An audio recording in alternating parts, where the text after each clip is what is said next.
যাদের সবসময় প্রচন্ড মাথা ব্যথা করে, মাথা ব্যথা সবসময় লেগে থাকে, অনেক ট্রিটমেন্ট করেছেন, অনেক ডাক্তারের কাছে গিয়েছেন, অনেক জায়গায় গিয়েছেন, যে যেটা বলেছে সেটা করেছেন, তারপরে এখন পর্যন্ত সঠিক কোনো সুরাও পাননি, আমি তাদেরকে সরাসরি কোরআনের একটি আমল দেখিয়ে দিব। ইনশাল্লাহ এই আমলটা যদি আপনারা কন্টিনিউ করেন, ইনশাল্লাহ আল্লাহর রহমতে, আল্লাহর দয়া আপনাদের মাথা ব্যথা চিরতরে দূর হয়ে যাবে। আল্লাহ রাব্বুল আলামিন কোরআনে বলেন, ওয়া নুনাজ্জিলু মিনাল কুরআনি মা হুয়া শিফাa'un ওয়া রাহমাতুল লিল মুমিনিন। এই পুরোটা কোরআনই হচ্ছে মুমিনদের জন্য একটা শিফা। আপনাকে প্রথমত সবসময় নামাজ নামাজ পড়তে হবে, তওবা করে আল্লাহর কাছে ফিরে আসতে হবে।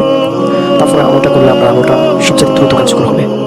তো আপনাকে যে কোনো ফরজ নামাজ কমপ্লিট করার পরে আপনি দুরূদ ইব্রাহিম একবার পড়ে, আমি যে আয়াতটা বলবো এই আয়াতটা 3বার 5বার বা 7বার পরে আবার শেষে দুরূদ ইব্রাহিম পড়ে আপনি মাথা মাছাই করে নিতে পারেন। হাতের মোনাজাত আমরা যেভাবে ধরি এইভাবে করে ফু দিয়ে মাথা মাছাই করে নিতে পারেন। অথবা ডান হাত মাথার উপরে রেখে আপনি আয়াতটা 3বার 5বার 7বার পরে নিতে পারেন। তবে প্রথমে দুরূদ ইব্রাহিম এবং শেষে দুরূদ ইব্রাহিম পড়তে হবে।